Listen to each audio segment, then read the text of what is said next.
Hey everyone, my name is Jake Tonkel. This is our D6 resident spotlight. I'm here with Peter Allen, longtime D6 resident and a very active proponent of the arts in San Jose. I want to leave it to Peter to give a little introduction about himself as well. Thank you for coming on, Peter. Thanks for having me, Jake, and good to see you. So my name is Peter Allen. I'm, as Jake mentioned, a longtime resident of District 6. Actually, I pretty much was born and raised in District 6. I was born at El Camino Hospital, so not technically born in San Jose, unfortunately. But yeah, raised almost all of my life in District 6, except for 8 years that I spent in Los Angeles going to college and then trying my hand at the Hollywood system. I majored in screenwriting at USC, so I have a background in the arts, both from a film perspective and also a theater perspective. So that's what I tried to do in my professional life, and did okay. Nothing you would have seen produced, but decided that Hollywood, like I said, was just not for me. So came back to San Jose and ended up in a variety of roles, all related to writing or creativity in some way, until eventually falling into the world of community organizing, actually, and activism. And that's what sort of led me to merge my two passions, one being for the arts and creativity, but also for social justice and change and progressive politics. So I was able to sort of merge those two things when I came back to San Jose. One, by becoming an activist in the community, but also becoming specifically an activist in the arts community.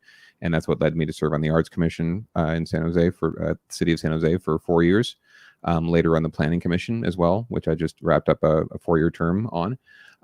And now myself and a few of my colleagues who I have met over the years of Arts Advocacy have decided to start a new organization called San Jose Arts Advocates that will hopefully be able to bring together all of the wide array of creative people and creative businesses and creative organizations in San Jose around some really key issues concerning how we can better support arts and culture in our city and beyond, and really make it a cornerstone of everything that we do here, and a cornerstone of building a higher quality of life in San Jose. So, and I'm proud resident now of District 6 in the Shasta-Hanchett neighborhood. I live directly across the street from Lincoln High School, where my father went to high school. I live in the house that he grew up in, actually. So I'm definitely in District 6 and through and through, in San Jose through and through. And I'm just looking forward to any way that I can or you can find a way to make San Jose a better place. Appreciate it. I certainly value the work you've been taking on in all types of political realms, whether it's art or social justice. Thank you for all of that. So that we can, dive right in for folks, lay the groundwork. What is art in San Jose look like right now? I mean, we have a lot of amazing artists and culture. We just, as a city, perhaps haven't been able to really turn it on and highlight things. I mean, from your perspective, where are we and where can we go? It's a good question. You can approach it a bunch of different ways in terms of looking at it just broadly in terms of what's out there, right? What kind of scene is out there in San Jose? It's incredibly vibrant. There are artists and arts organizations and, like I said, arts businesses and creative businesses throughout San Jose and all of our neighborhoods, and they really are the heart and soul of the neighborhoods and the places that they exist. We have obviously some spots where it's maybe more prevalent, or we're trying to, I think the community and the city are trying to encourage more arts engagement, like downtown around the SoFA, the South First area, right?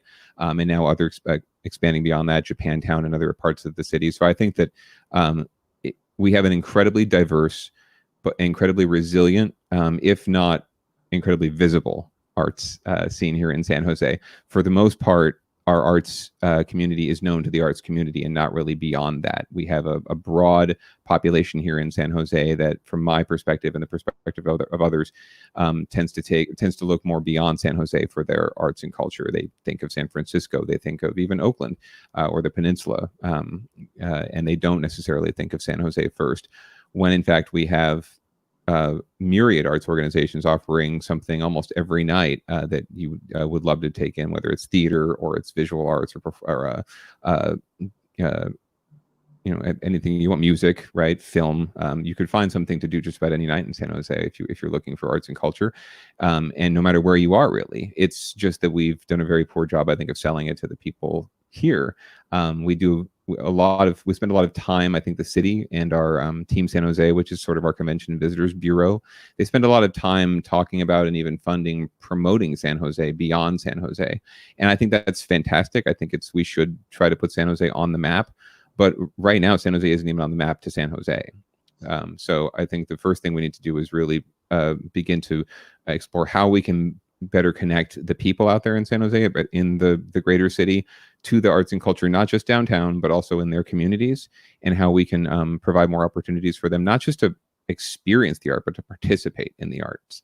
And that's something that San Jose organizations, I think, are specializing in really well right now, which is opportunities for community members to engage as creatives, not just as audience members, right, or donors, although those are always nice and needed. From the city's perspective, in terms of like the city and government support for the arts, the city has, just as a real quick primer, the city has an Office of Cultural Affairs, which is an office of the Department of Economic Development, or the Office of Economic Development.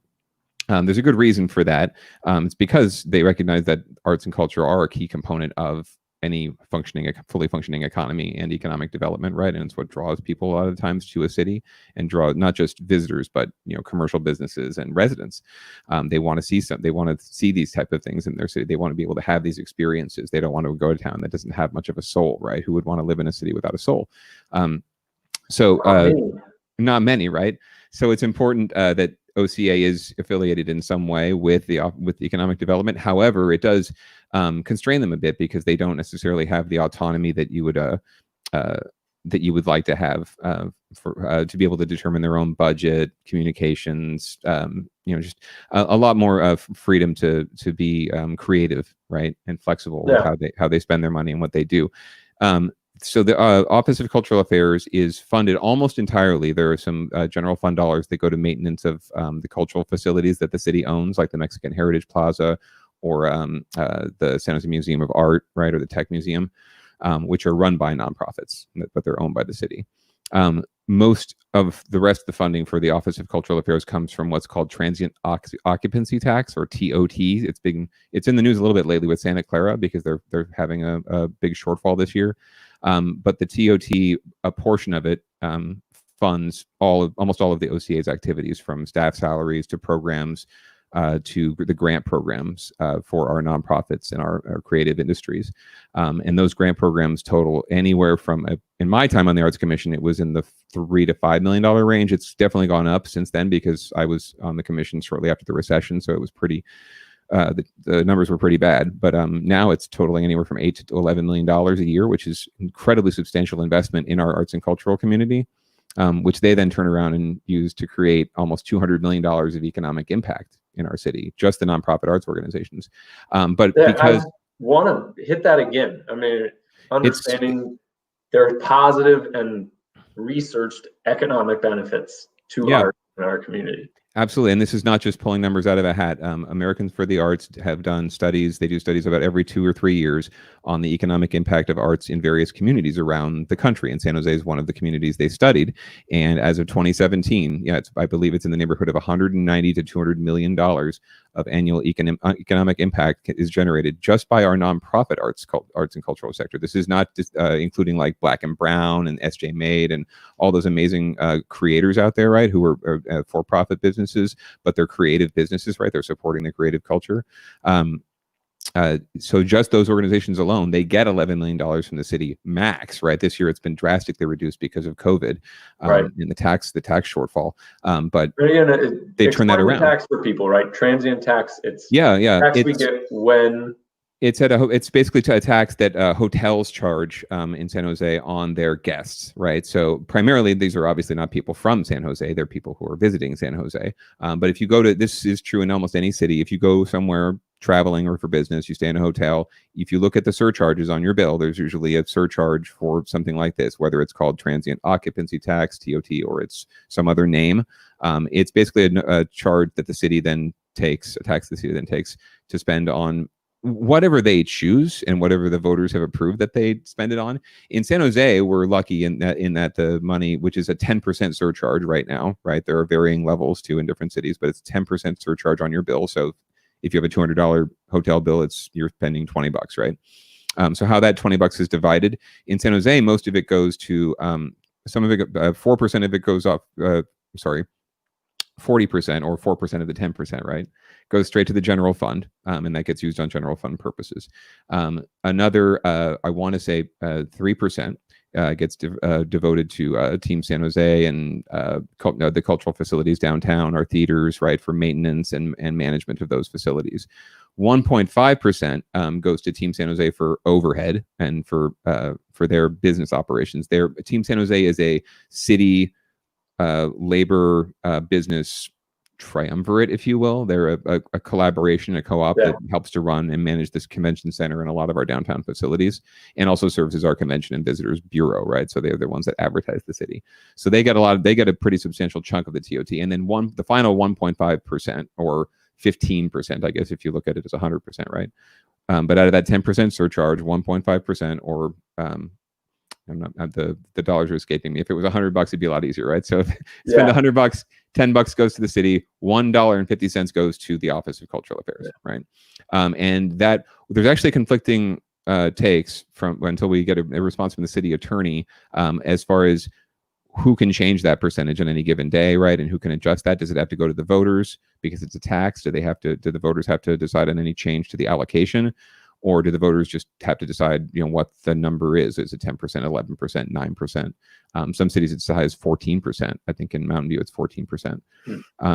So in San Jose, as I've laid it out, a good portion goes towards investments in cultural affairs, right? However you want to frame that. And in that way, it's kind of the symbiotic relationship where it's, people are coming to the city more than likely to, for business, but they're they come because we have this great cultural scene, right? An arts scene that people want to experience. That's why conventions come here, right? That's why people come to stay here.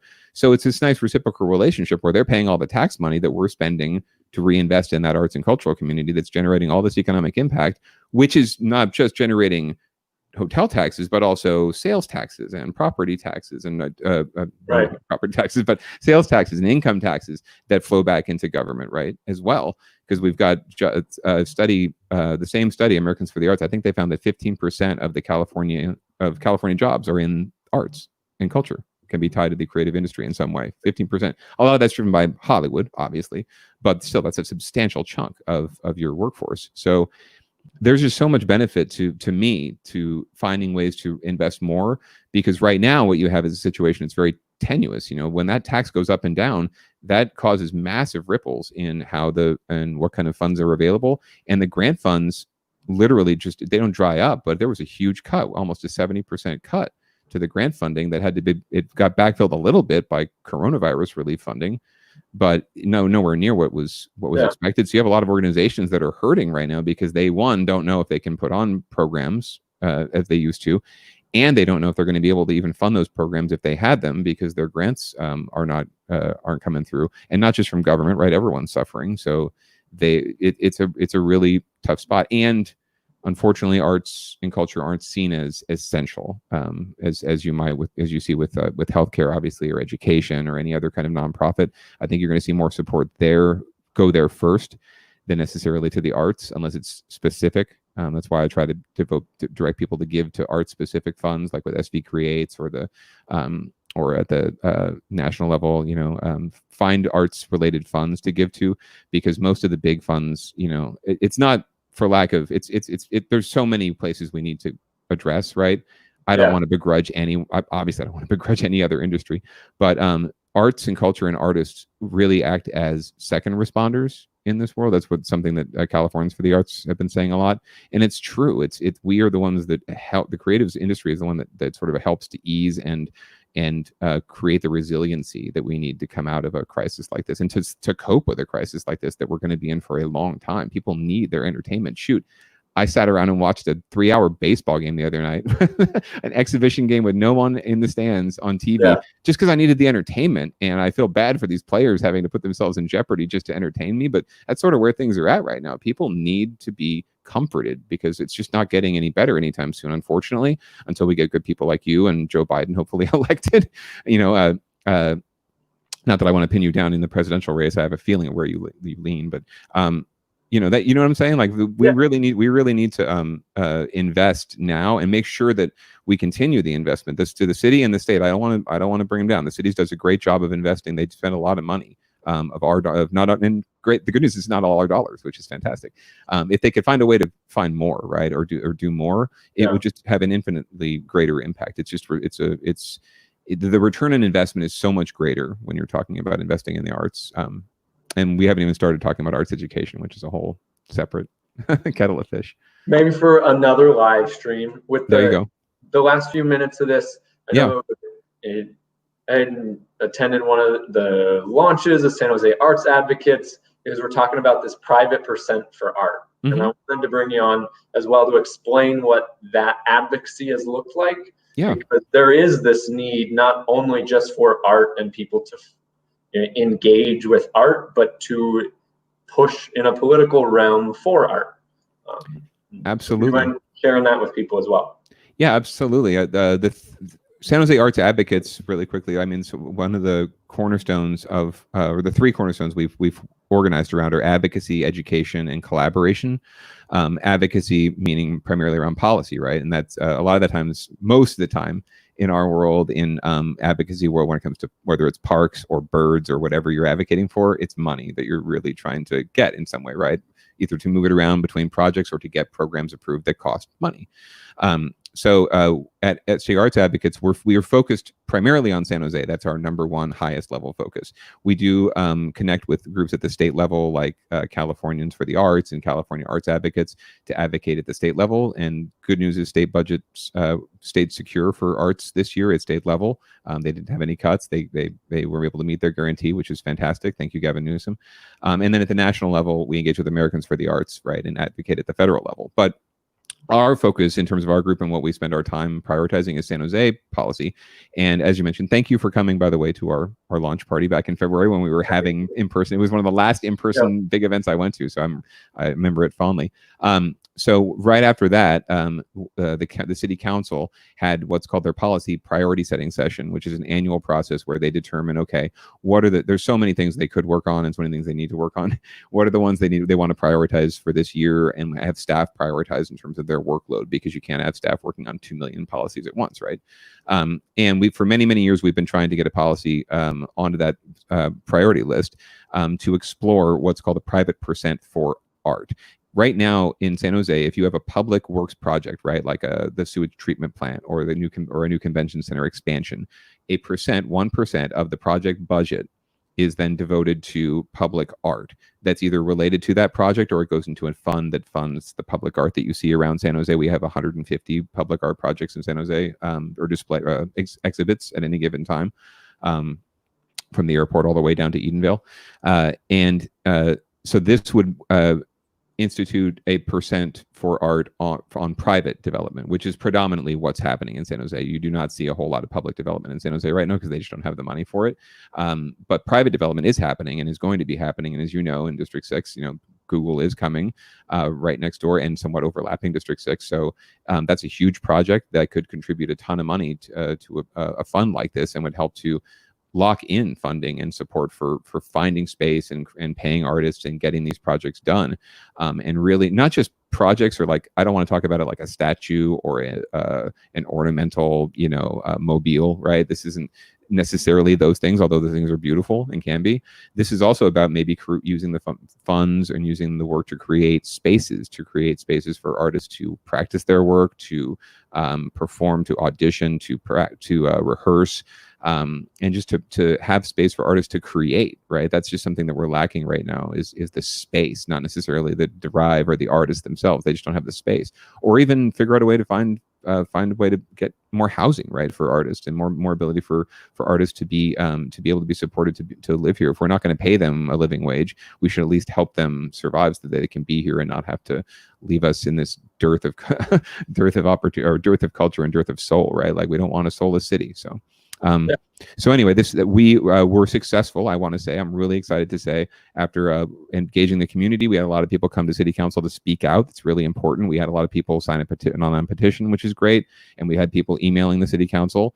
And it took 3 years, right, of work. But I think this last year with SJ Arts Advocates doing the final push, we got 6 votes out of the 11 council members, and we got our policy on the priority setting list. Unfortunately, that got completely blown to heck about a month later by the COVID priority list.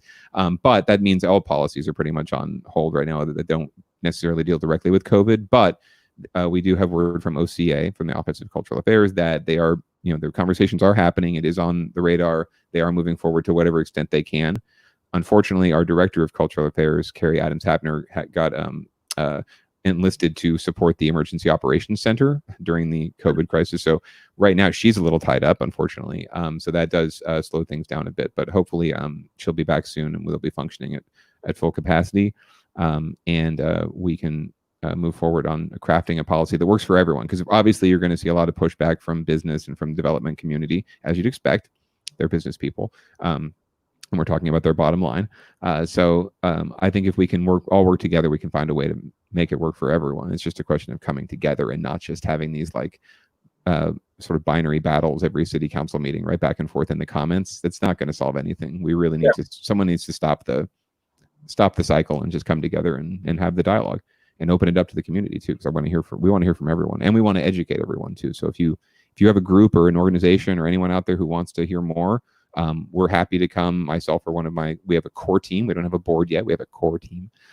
So one or more of us are happy to come and visit you in whatever format you're meeting in to tell you more. Perfect. Well, on that note, we will go to our one question. This is a cool feature that we're just working up here. So Jeremy Taylor, what can the city do differently to starting today to further promote the arts? Is there anything that can be done that won't cost a lot of money? Jeremy, my friend, you first. fellow D6er from Jeremy Taylor. Could we actually give me 1 second? I need to step out of the room. I really apologize. I just got the doorbell ring, unfortunately. No worries. I will start on Jeremy's question. Okay, I'll pause and I'll be right back. Yeah. So again, I can turn this into just shake only. Pretty cool features here, but the first part is making people aware. Peter said there's a lot of opportunity out there that I think the community just doesn't know about. I mean, and he's back. Sorry. No worries. And then the doorbell rings. You never know, right? Anyway, were you finished? I didn't want to cut you off. I just jumped quickly into the awareness piece. How do we promote as someone that my role is going to be disseminating information that's important to the community, whether it's rental assistance, whether it's COVID related, whether it's arts related. We need advocates to say this is important enough for our community to know, hey, come join this next event. With that, I'll give it to you for ideas as well. No, I think you're right. I mean, I've always been a very big advocate when it comes to outreach by the city. The city council actually has for developments, right, and for planning developments, there's an outreach policy that's actually written down as far as the steps that need to happen on any given project, like major project, right? How many community meetings you have to have, who has to host them, and then how wide is the radius of distribution of the postcard to let you know about the meeting, right? So there are actually some policies around outreach that could, I think, be applied to a lot of different areas and probably should be, and definitely need a lot of revision because they're just antiquated or they don't really get the job done. Right. At the end of the day, I think you're right. We need more engagement between community leaders, people who know who are tapped into these different industries and neighborhoods and communities like SJAA, that's tied into the arts and cultural community. And there needs to be a nice two-way channel of communication built up between us, and city leaders like city council members, right? Or the mayor's office or the mayor's PIO or even OCA, just so that there's information going back and forth, right? What's happening from a city perspective in terms of policy? What's happening in the community in terms of events and opportunities for people to engage in the arts? I know from just experience working in public agencies, you are so overworked, right? You're doing 50 million different jobs. And if you're tasked with putting together like a newsletter for a city council member's office, you can read a lot of those. It shows like they are just desperate for anything, right? It just send them something and they will cut and paste it and put it in their newsletter. If you're intentional about it, if you reach out to them and say, hey, this would be a really cool thing for you to highlight. Here's a picture you can use. Here's some language you can use. You don't rely on them to put it together. You put it together for them, give it to them in a nice package, and they're more than happy to pop that into their newsletter and maybe put it in a more prominent spot, right? Maybe you can even get them to put it on their webpage, right? Or you can get them to post about it on social media, or you can get them, God forbid, to attend one of your events, right? And then post about it on social media, right? So I think that relationship and those relationships are really key. And then on the other side, the reciprocity side, the council office has to be open to doing that, right? And has to take an active interest in like reaching out, like, hey, I haven't heard anything from SJAA recently. I wonder if they're doing anything. Let me ping Peter, let me ping Ron, let me ping someone from SJAA. I know because I have that relationship, right? I can just find out what they're doing, rather than either side like sort of waiting for the other one to come to the table. It's kind of like dating or something, right? Is he going to ask me out? Is she going to ask me out?